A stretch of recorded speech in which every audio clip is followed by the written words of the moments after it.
കോഴിക്കോട് ജില്ലയിലെ ആദ്യ സ്വീകരണ കേന്ദ്രമായ നാദാപുരത്ത് ആയിരങ്ങളാണ് ജാഥയെ വരവേറ്റത്.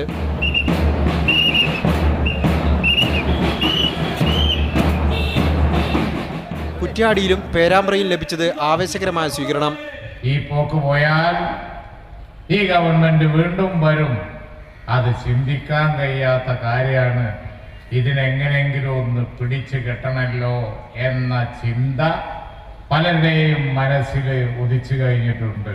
അപ്പോ ഇനി പലതും പ്രതീക്ഷിക്കാം. ഇന്നലെയും ഇന്നുമൊക്കെ പലരും ഇറങ്ങിയിട്ടുണ്ട്. അവരുടെ കയ്യിലൊക്കെ പല ആയുധങ്ങളുണ്ടാവും, അതൊക്കെ ഇറക്കും. സർക്കാർ 5 വർഷം കൊണ്ട് നടപ്പിലാക്കിയ വികസന പ്രവർത്തനങ്ങൾ മുന്നിൽ വെച്ച് ജനങ്ങളെ സമീപിക്കാൻ UDF-ന് ആത്മവിശ്വാസമുണ്ടെന്നും PK കുഞ്ഞാലിക്കുട്ടി പറഞ്ഞു. ഇടതുപക്ഷത്തിന്റെ കയ്യിൽ എന്തെങ്കിലും ഉണ്ടെങ്കിൽ അത് എടുത്തോളി.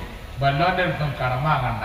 ഈ ബാറ് മുതലാളിമാരെടുത്തും അതുപോലെ തന്നെ ഞാൻ പേര് പറയാൻ ആഗ്രഹിക്കുന്നില്ല. ആ വക ആൾക്കാർ 1000 കൊണ്ട് വന്നാൽ ജനങ്ങൾ പുച്ഛിക്കേ ഉള്ളൂ എന്ന് എനിക്ക് പറയാറുള്ളൂ. കൊയിലാണ്ടിയിലെയും വടകരയിലെയും സ്വീകരണത്തിന് ശേഷം ജാഥ വയനാട് ജില്ലയിൽ പ്രവേശിച്ചു. മീഡിയ 1 കോഴിക്കോട്.